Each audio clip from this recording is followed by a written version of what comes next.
Good morning.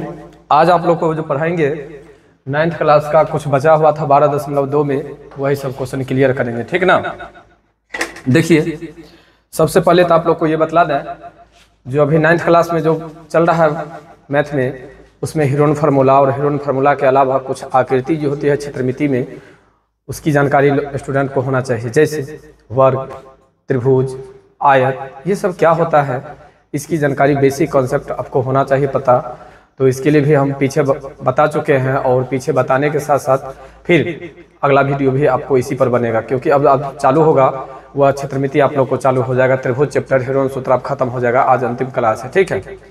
तो आप लोग से ये रिक्वेस्ट है, जो अगर मैथ पढ़ना चाहते हैं तो मैथ पढ़ने के लिए थोड़ा फार्मूला पर ध्यान दीजिए, और फार्मूला को रटिए नहीं, फार्मूला को समझने का कोशिश कीजिए, क्योंकि फार्मूला जो बनाया गया है, किसी भी क्वेश्चन को आसान करने के लिए फार्मूला बनाया जाता है। तो फार्मूला बनता है, बहुत आपको ऐसे टीचर हैं सीधे कहेंगे नहीं शंकु का आयतन है तो ये चीज़ होता है। जी नहीं, ऐसी कोई बातें नहीं है। शंकु का आयतन अगर 1/3 पाई स्क्वायर h होता है तो वो बनाया जाता है। कैसे बनता है, तो उसके लिए भी आपको कहीं ना कहीं से वृत्त का मतलब और वर्ग का, त्रिभुज का, आयत का, ये सब का हेल्प लिया जाता है। अक्सर फार्मूला आपको आयत पर बना है, लेकिन वो आगे की बात है। अभी आप लोग को बतला दें, हीरोन सूत्र आप लोग को याद रखना है, और हीरोन सूत्र के साथ थोड़ा कॉन्सेप्ट में, जैसे कि वर्ग का क्षेत्रफल, वर्ग का विकर्ण, वर्ग का परिमाप, समलम चतुर्भुज, समलम का आकृति कैसा होता है, ये सब चीज़ की जानकारी आप लोग को होना चाहिए, ठीक है। अगर आप लोग को नहीं है तो पीडीएफ हम दिए हुए हैं, पीडीएफ आप लोग देखेंगे, पीडीएफ में पूरा फार्मूला आपको मिल जाएगा, ठीक है। आज चलते हैं आप लोग को बतलाने के लिए 7 नंबर क्वेश्चन। देखिए, कहता है एक पतंग 3 भिन्न भिन्न शेडों के कागजों से बनी हुई है। देखिए, ये पतंग है, इन्हें आकृति 12.17 में दर्शाया गया है, और इसका भाग 1, भाग 2 और भाग 3 कर दिया गया है। पतंग का ऊपरी भाग 32 cm वाला एक वर्ग, विकर्ण वाला वर्ग है। तो देखिए, जब ये वर्ग की बात अगर करती है तो सबसे पहले हम लोग वर्ग बनाएंगे। देखिए, आपको आकृति जो है ये इस टाइप से है।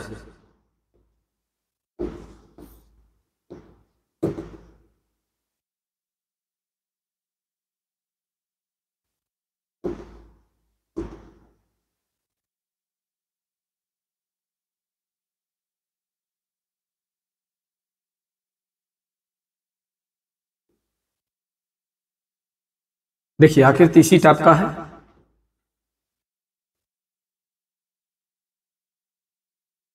ये आकृति दिया हुआ है आपके बुक में, और इसका भाग दिया हुआ है 1, इसका भाग दिया हुआ है 2, और इसका भाग दिया हुआ है 3, ठीक है। ये जो विकर्ण देख रहे हैं, ये विकर्ण कहिए या ये विकर्ण कहिए, ये 32 cm है, ठीक है, दिया हुआ है। और ये 6, ये 6 और ये 8 दिया हुआ। तो जब ये 6 और ये 8 दिया हुआ, तो हीरोन सूत्र पर तो आप ये ज्ञात कर सकते हैं, लेकिन इस आकृति के लिए क्या करेंगे, तो देखिए, सबसे पहले आपको दिया हुआ है वर्ग का विकर्ण। तो सबसे पहले लिखेंगे वर्ग का विकर्ण, और आप जानते हैं वर्ग का विकर्ण होता है √2a। तो 32 दिया हुआ तो 32 दे दीजिए, √2a तो √2a दे दीजिए, तो a = हो जाएगा आपको 32/√2। और आप जानते हैं जब बट्टा में रूट होता है तो उसका हम लोग परमेकरण कर देते हैं, तो a = हो जाएगा आपको 32√2/2, यानी 2 × 2 16 दूनी 32। a बराबर निकल गया आपको 16√2। अब देखिए, 16√2 अगर निकल गया, अगर 16√2 निकल गया तो ये हो गया आपको 16√2, 16√2, 16√2, 16√2 निकल गया ये भुजा। अब गौर कीजिए, जब ये 32 था, जब ये 32 दिया हुआ था, तो ये 16, ये 16, ये भी हो सकता है। तो आपको कहता है त्रिभुज ज्ञात कीजिए, प्रत्येक सेट का कितना कागज प्रयुक्त किया जाएगा। प्रत्येक में 1 का क्षेत्रफल निकालना है, 2 का क्षेत्रफल निकालना है, और 3 का क्षेत्रफल निकालना है। तो आकृति देखिए, यहाँ पर अगर देखा जाए, यहाँ पर तो यह एक त्रिभुज में समकोण बना रहा है। तो यहाँ पर लिख सकते हैं आकृति, ठीक है, आकृति 1 से आकृति 1 से क्या लिखेंगे, ठीक है। तो ये भुजा आपको दिया हुआ है, ठीक है, ये भुजा भी दिया हुआ है। तो सबसे पहले ये भुजा ज्ञात कर सकते हैं आप, नाम दे देते हैं A B C D O P Q, नाम आकृति का दे दिए हैं। अब देखिए आपको ये दिया हुआ है आकृति, ये एक निकालने के लिए पहले ये भुजा ज्ञात होना चाहिए। अगर आपकी इच्छा है कि नहीं भुजा ज्ञात न करें तो समद्विबाहु समकोण त्रिभुज का क्षेत्रफल पर भी आप आधारित बना सकते हैं, समद्विबाहु समकोण त्रिभुज, क्योंकि यहाँ पर आपको 90 डिग्री का कोण बना रहा है। ये दोनों भुजा आपको आपस में बराबर है, तो आपस में अगर ये दोनों भुजा बराबर है तो समद्विबाहु समकोण त्रिभुज का भी क्षेत्रफल लागू हो सकता है। लेकिन अगर इच्छा होगी नहीं, यहाँ पर कई ढंग से फार्मूला बना सकते हैं। ये भुजा आपको मालूम है, ये भुजा मालूम है, ठीक है, ये कर्ण है और ये आपको आधार है, तो लंब ज्ञात कर सकते हैं और समकोण त्रिभुज पर भी फार्मूला को आप लोग लागू कर सकते हैं। और इच्छा है नहीं समकोण त्रिभुज नहीं, जैसे दिया हुआ है आकृति उसी आकृति पर बनाए तो आप उस आकृति पर भी बना सकते हैं। देखिए फिगर को, ठीक है, ये आपकी आकृति दी हुई है, ये पूरा ए डी बी ये एक आकृति में बना हुआ है, ठीक है, बी सी डी ये एक आकृति में दिया हुआ है और सी पी क्यू ये एक आकृति में दिया हुआ है, ठीक ना। तो अभी सबसे पहले आकृति हम चलते हैं 1 से, तो 1 में आकृति में ये दिया हुआ है तो समद्विबाहु त्रिभुज पर चलिए पहले देखते हैं समकोण त्रिभुज पर। अगर आसान हो जाए तो समकोण त्रिभुज पर निकालने का कोशिश करते हैं, ठीक है। जब ये 32 है तो ये भी 16 और ये भी 16 होगा, ठीक है। तो देखिए आकृति 1 से समकोण त्रिभुज बन रहा है तो समकोण त्रिभुज का क्षेत्रफल 1/2 गुने आधार गुने ऊंचाई, और 1/2 आधार में आपको पूरा ले लीजिए 32 और ऊंचाई में ले लीजिए 16, तो हो जाएगा आपको 16 256, एक निकल गया, ठीक है, एक निकल गया आपको। और आकृति 2 से, आकृति 2 से तो आकृति 1 के बराबर ही आकृति 2 है, आकृति 1 बराबर आकृति 2, ठीक है। इसीलिए आकृति 2 का क्षेत्रफल भी 256 cm² होगा। एक बार आप लोग को समझा दें, अगर आपको देखिए ये जो हम निकाले हैं भुजा ज्ञात कर लिए हैं, अगर आपकी इच्छा होगी नहीं भुजा ज्ञात न करें तो भी आपको चलेगा, क्योंकि 32 सेंटीमीटर जब विकर्ण दिया हुआ है, जब भुजा आपको निकालने के लिए कह भी नहीं रहा है तो ये नहीं भी बनाइएगा ना तो काम चल सकता है। केवल विकर्ण दिया हुआ है तो विकर्ण को प्रतिच्छेद करवा दीजिए, ये विकर्ण दिया हुआ तो ये विकर्ण, क्योंकि वर्ग में विकर्ण आपस में क्या होते हैं, बराबर होते हैं। वर्ग के विकर्ण आपस में बराबर होते हैं। जब वर्ग के विकर्ण आपस में बराबर होते हैं तो 32 सेंटीमीटर दिया होता 16 में बटेगा नहीं, जब 16 में बटेगा तो ये भी 16 ये भी 16 ये भी 16 ये भी 16 पता चल गया। तो आकृति 1 से हम लोग चलेंगे तो 1/2 इंटू बी इंटू एच, समकोण त्रिभुज का क्षेत्रफल क्या होता है 1/2 गुने आधार गुने शीर्ष लंब, तो 1/2 गुने आधार गुने शीर्ष लंब के फार्मूला पर हम लोग बना लिए। तो जब 1 निकल गया 256 cm², तो आकृति जैसा 1 है वैसा ही आकृति 2 भी है, तो 2 का निकल गया, 1 का भी निकल गया और 2 का भी निकल गया। अब जब 1 और 2 का निकल गया तो बात खत्म हो गया। आकृति 1 का 256 ठीक है 256 cm², आकृति 2 का भी 1 का भी 256 cm², दूसरा का भी 256 cm²। अब जो हम लोग बात करेंगे वो बात करेंगे आकृति 3 का, तो अब तो इसमें जगह नहीं है, तो चलिए ठीक है लेते हैं हम लोग तीसरा के लिए। देखिए क्या करें हम, आकृति 3 में जो दिया हुआ है आपको आगे पीछे करके बतला देते हैं। देखिए इसमें दिया हुआ है 6 6 8, ठीक है, तो ले लीजिए a = 6, b = 6 और c = 8। और हीरोन सूत्र जो होता है, ठीक है, हीरोन सूत्र s = a + b + c/2, इसी पर इसको सॉल्व कर दीजिए। 6 + 6 + 8/2 कितना हो जाएगा 20/2 यानी 10। अब इसको हीरोन सूत्र का जो होता है s into s minus a into s minus b into s minus c, इस पर बैठा दीजिए। ठीक है, देखिए s का वैल्यू 10 है तो 10 दे दीजिए, यहाँ पर 10 माइनस 6, फिर 10 माइनस 6 और 10 माइनस 8। अब देखिए जैसे जैसे है वैसे वैसे कर दीजिए। तो यहाँ पर लिख सकते हैं 5 इंटू 2, 4 को इसलिए नहीं तोड़े क्योंकि दोनों का पेयर हो ही रहा था। देखिए इसका भी हो गया, इसका हो गया, इसका नहीं लगा तो छोड़ दीजिए इसको। 4 दूनी 8 रूट 5। देखिए आंसर हो गया, लेकिन अगर पॉइंट में निकालना हो, अगर इसी का आंसर पॉइंट में निकालना होगा तो हम आप लोग को पॉइंट में निकालने के लिए भी एक तरीका बतलाए थे, याद होगा, वर्गमूल में बतलाए थे। जैसे यहाँ पर 5 का वर्गमूल निकालना है तो देखेंगे 5 के नजदीक में कोई ऐसा एक संख्या जिसका परिपूर्ण वर्ग हो, तो ऐसा वाला हम आप लोग को बतलाए हुए थे।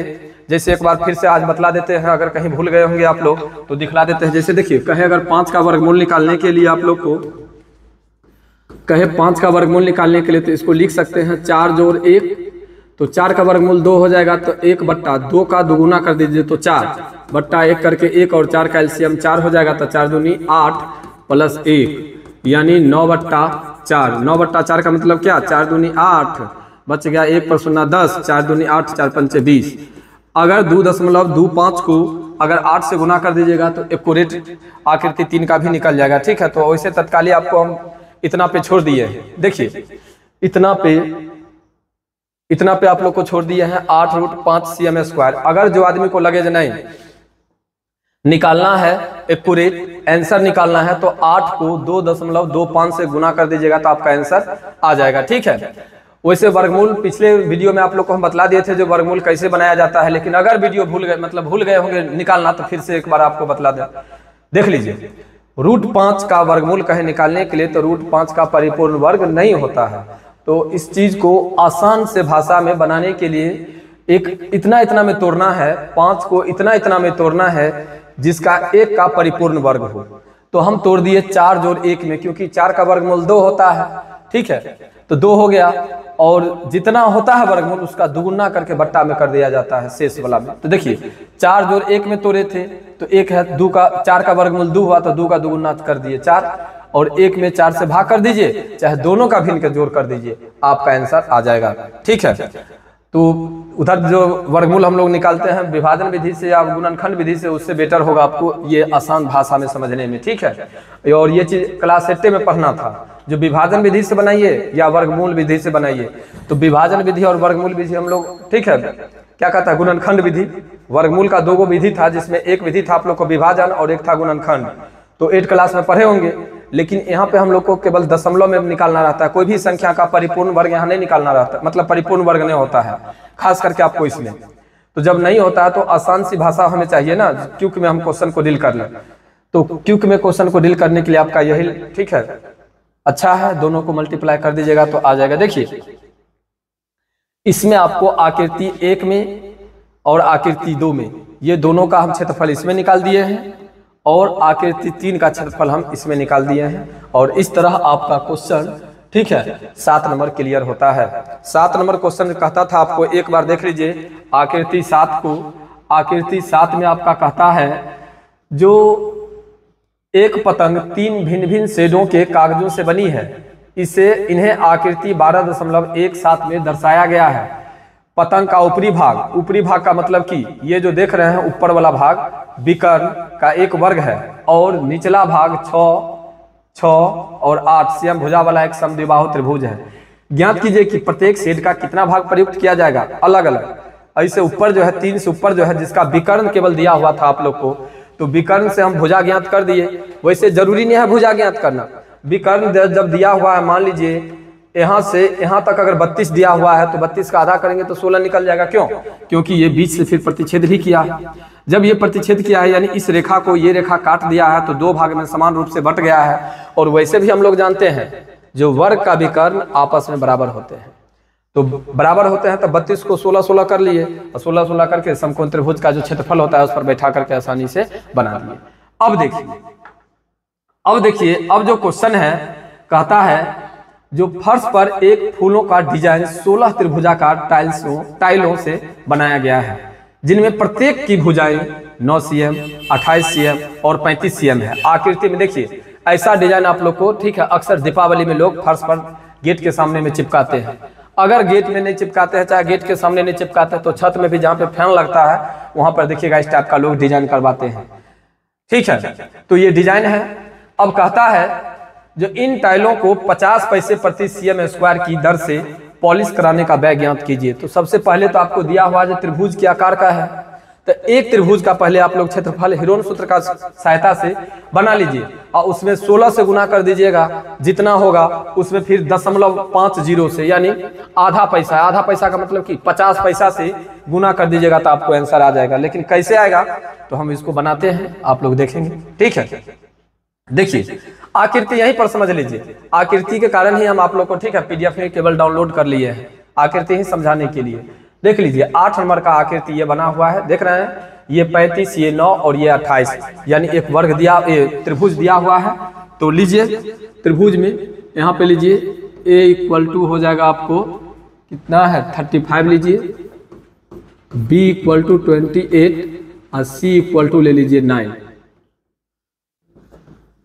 ठीक है, हो गया।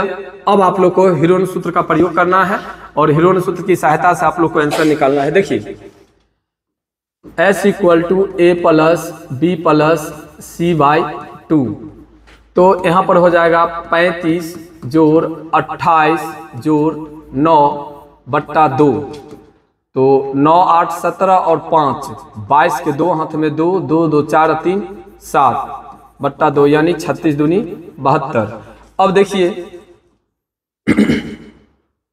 S - A, S - B और S - C। अब क्या करेंगे, S का वैल्यू ही 36 है तो 36 दीजिए, 36 घटे 35, यहाँ पर 36 घटे 28 और यहाँ पे 36 घटे 9, ठीक है। देखिए यहाँ पर हो जाएगा आपको 36 गुने 1 गुने 16 में से 8 गया तो 8, 2 में से 2 कैंसिल, यहाँ पर हो जाएगा 16 में से 9 गया तो 7 2 27। अब देखिए 36 है तो इसको तोड़िए 6 गुने 6 में, 2 दूनी 4 दूनी 8, 3 तिया 9 तिया 27। देखिए इसका जोड़ा लग गया, इसका जोड़ा लग गया, इसका जोड़ा लग गया, तो जिसका जोड़ा लग गया उसको बाहर कर लीजिए। 6 3 2 और 3 दूनी 6, इसका जोड़ा नहीं लगा तो 6 3 18 दूनी 36 √6। अब देखिए इस 6 को पहले निकाल लीजिए पॉइंट में, क्योंकि आपको आंसर पूरा एक्यूरेट निकालना होगा। लेकिन अगर आंसर नहीं देखते हैं तो सीधे 16 से इसको गुना कर लीजिए, जितना आएगा उसमें 50 पैसा से गुना कर लीजिएगा तो आ जाएगा। लेकिन पहले 6 का वर्गमूल निकाल लीजिए। 6 का वर्गमूल को हम लिख सकते हैं 4 जोड़ 2। अगर 4 जोड़ 2 में लिख सकते हैं तो 4 का वर्गमूल 2 हो जाएगा और 2/4, 2 इकाई 2, 2 दूनी 4, 2 जोड़ 1/5 का मतलब 0.5, यानी आपका आंसर हो जाएगा 2.5। तो यहाँ पर 36 को 2.5 से गुना कर लीजिए। देखिए 6 पंचे 30, 5 तिया 15, 3 18, 6 दूनी 12, 3 दूनी 6 1 7, 0 8 2 10 के 0 हाथ में 1 7 1 8 1 9, ठीक है। तो यहाँ पर जो आपको हो रहा है वो 90 हो रहा है, ठीक ना, 90 cm स्क्वायर। यहाँ पर थोड़ा आपको पॉइंट के कारण आगे पीछे होगा, पॉइंट के कारण थोड़ा आगे पीछे आंसर हो जाएगा, क्योंकि हम शॉर्ट टर्म में निकाले हैं 6 का वर्गमूल, तो ये 90 हो गया। अब 90 को लिखेंगे, रुकिए पहले वर्गमूल हम निकाल लेते हैं इसका, क्योंकि दशमलव में आंसर है। पूरेट इसका पुराने के लिए पूरेट इसका वर्गमूल निकालना पड़ेगा, ठीक है।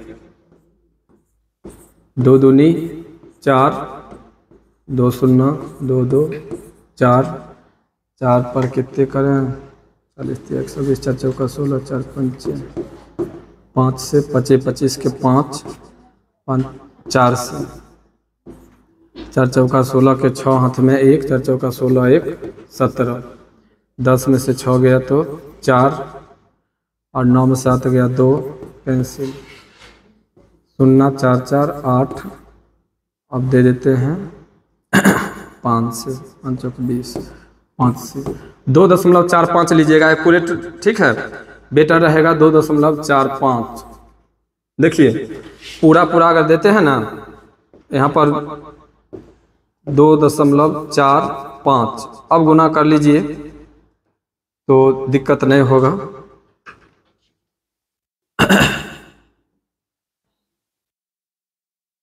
देखिए 2.45 88.2 आया।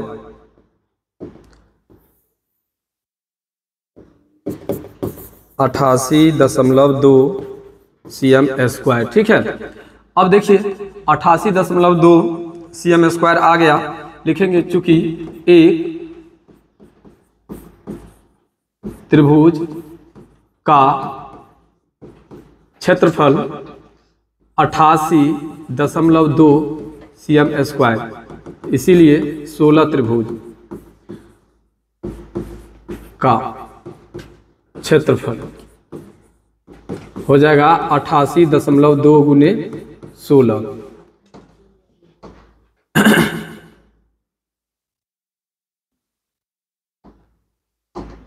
देखिए 88.2 गुने 16 यानी हो जाएगा आपको 141.2 cm² लिखेंगे। अब पॉलिश करने का खर्च डायरेक्ट यहाँ पर गुना कर दीजिए, समझे, जगह का कमी है, 50 पैसा कहता है, हो गया आधा रुपया। अब इसमें आधा रुपया से गुना कर दीजिए, देखिए आपका आंसर होगा 705 रुपया 60 पैसा, ठीक है, यही आपका आंसर होगा, ठीक ना। ये आकृति हुआ आप लोग को 8 नंबर का। 8 नंबर में कहता है फर्श पर एक फूलों का डिजाइन बना हुआ है, ठीक है, फूलों का एक डिजाइन बना हुआ है, तो फूलों का डिजाइन आप लोग को दिखाई दे रहा है। देखिए यही है फूलों का डिजाइन, ठीक है, ये फूलों का डिजाइन है जिसमें से एक भाग का देखिए 1 2 3 4 5 6 7 8, ठीक है, यहाँ पर 8 दूनी 16, 8 गो एक रंग का है और 8 गो एक रंग का है, लेकिन इसमें रंग का नहीं पूछ रहा है, केवल पूछता है 16 डिजाइन का। 16 डिजाइन दिया हुआ है, तो 16 का 16 डिजाइन का क्षेत्रफल निकालने के लिए तो सबसे पहले आकृति के अनुसार से देखिए a बराबर 35, b बराबर 28 और c बराबर 9 ले लिए। जब त्रिभुज की तीनों भुजा अगर मालूम हो और तीनों भुजा जब एक जैसा नहीं रहता है तो हम लोग हीरोन सूत्र का प्रयोग करते हैं। हीरोन सूत्र कहता है s = a + b + c/2 और उसी फार्मूला पर बैठा है तो आपको निकला 36√6। जब देखिए 36√6 निकल गया तो यहाँ पर वो जो अंदाज वाला फार्मूला था जो कि शॉर्ट ट्रिक था वर्गमूल निकालने का, वो निकालते थे तो एक्यूरेट नहीं मिल रहा था, इसलिए उसको दशमलव में निकाल लिए, तो 6 का वर्गमूल निकला आपको 2.45। अब 36 को 2.45 से गुना किए तो 82.2 आया। अब 82.1 तो एक त्रिभुज का नहीं निकला, क्योंकि 16 त्रिभुज दिया हुआ है, तो 82.2 को 16 से गुना कर दिए तो ये निकल गया 16 त्रिभुज का, यानी पूरे डिजाइन का निकल गया। अब जब डिजाइन का निकल गया तो कहता है क्या जो 50 पैसा खर्चा है उसका पॉलिश कराने का, तो जो निकला है उसमें 50 पैसा से गुना कर दिए, आपका आंसर क्लियर हो गया। और इस तरह आप लोग को ये 8 नंबर क्वेश्चन भी क्लियर हुआ। अब 9 नंबर क्वेश्चन का आप लोग को, ठीक है, बारी है। देखिए 9 नंबर क्वेश्चन क्या कहता है। 9 नंबर क्वेश्चन का थोड़ा फिगर को समझिएगा। पहले फिगर आप लोग को बुक में नहीं दिया हुआ है, फिगर हम बतलाते हैं, फिगर के आधार पर हम, ठीक है, फिगर के आधार पर आपको मतलब क्वेश्चन के आधार पर पहले फिगर बना देते हैं और फिर फिगर से आप लोग क्वेश्चन को बनाएंगे। कहता है एक खेत समलम के आकार का है। देखिए जब समलम का आकार कहता है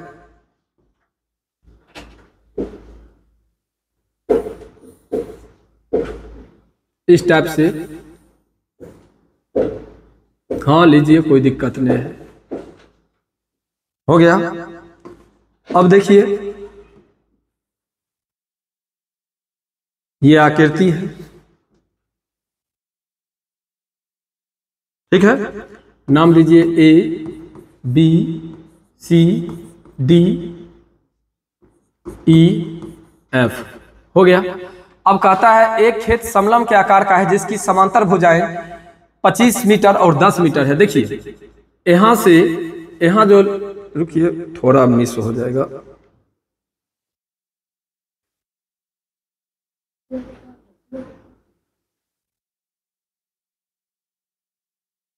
ऐसे लीजिए ताकि आप लोग को फिगर को हम समझा सके बढ़िया से।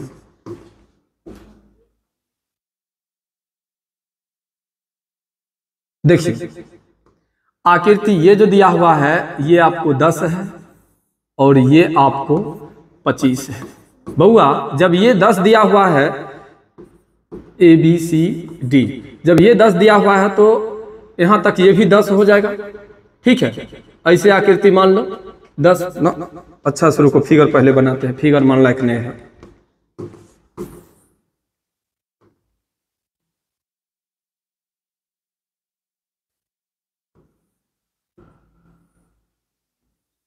ये फिगर लो, ये 10 सेंटीमीटर तो ये भी 10 सेंटीमीटर, तो ये 25 सेंटीमीटर, क्योंकि यहां से यहां तक तुमको 25 मीटर दिया हुआ है, ठीक है। 25 दिया हुआ है तो ये हो जाएगा तुमको 15। अब लो ए बी सी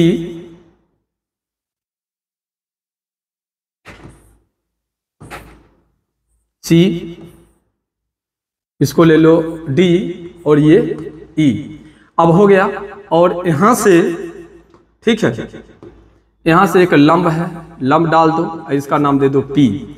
अब क्वेश्चन को पढ़ो। कहता है एक खेत समलंब के आकार का है जिसकी समांतर भुजाएं 25 मीटर और 10 मीटर है, इसकी असमांतर भुजाएं 14 और 13 है। देखो ये 14 और ये 13 है, तो जब ये 14 है तो यह 14 हो जाएगा। आकृति क्लियर है। अब देखो कहता है इसकी असमांतर भुजा 14 और 13 है, तो इस खेत का क्षेत्रफल ज्ञात कीजिए। सबसे पहले देखो आकृति तो तुमको समलंब के आकार का है, जब आकृति समलंब के आकार का हो तो समलंब का क्षेत्रफल लागू होगा, और समलंब का क्षेत्रफल होता है 1/2 आधारों का योग गुने शीर्षलंब। तो देखो शीर्षलंब जो ये है ये तो हमें पता नहीं है, तो सबसे पहले ये पता नहीं है, तो इस चीज को पता करने के लिए हमें हीरोन सूत्र का प्रयोग करना होगा। और हीरोन सूत्र तुम लोग, ये वाला जो क्वेश्चन अभी हम बतला रहे हैं ये तुम लोग को 8वां क्लास में भी पढ़ने के लिए ढेर सारा मिला था अंतिम में। देखो यहाँ पर लिखेंगे S बराबर A plus B plus C/2, तो यहाँ पर हो जाएगा 14 जोड़ 15 जोड़ 13/2, तो 14 तिया 42/2, तो 21 दूनी 42, 21 आया। अब इस चीज को यहाँ पे बनाते हैं, 21 घटे 14, 21 घटे 13, 21 घटे 15, आगे पीछे किसी तरह ले लीजिए, लेने में कोई दिक्कत नहीं है। यहाँ पर जब मान वही है तो दिक्कत क्या है। 21 गुने 7 गुने 13 6 7 8 है ना, 11 में 3 8, यहाँ पर 15 6 21। देखिए इसको तोड़ेंगे हम, 7 तिया 21, 7 2 दूनी 4 दूनी 8 और 2 तिया 6, लगभग इसमें सबका जोड़ा लग गया। देखिए लग गया, तो यहाँ पर लिख लीजिए 7 3 2 2, कितना हो गया भाई, 7 तिया 21 दूनी 42 दूनी 84, कितना निकल गया 84 cm² निकल गया। अब पुनः त्रिभुज से, इसलिए त्रिभुज से लिए क्योंकि ये आधार मालूम है, हमें शीर्षलंब मालूम करना है। 1/2 B इंटू H, ये हो जाएगा आपको 84 1/2, आधार में 15 और शीर्षलंब में H, इसलिए H बराबर हो जाएगा तुमको 84 गुने 2/15। देखिए 3 से काटिए, 3 पचे 3 5 15, 3 दूनी 6, 3 8 24, यानी h बराबर हो जाएगा 28 दूनी 56/5। h निकल गया है, तो जब h निकल गया तो अब निकालना है समलंब का क्षेत्रफल। अब देखिए समलंब का क्षेत्रफल बराबर समलंब का क्षेत्रफल बराबर होगा 1/2 आधारों का योग गुने शीर्ष लंब। तो 1/2 आधार में आपका एक है 25 और एक है आपको 10, और ये शीर्षलंब में निकला हुआ है आपको 56/5। देखिए यहाँ पे 1/2 35, 25 10 35 और 56/5 काटते हैं, 2 इकाई 2, 28 दूनी 56, 5 इकाई 5, 5 सत्ते 35, 8 सत्ते 56 के 6 हाथ में 5, 7 दूनी 14, 5 19, यानी एक आंसर होगा 196 मीटर है क्या? हाँ मीटर है, मीटर स्क्वायर। ठीक है, इस तरह आपको ये टोटल क्वेश्चन क्लियर हो जाता है। देखिए इसी बीच में मच्छरों आप लोग को परेशान किया।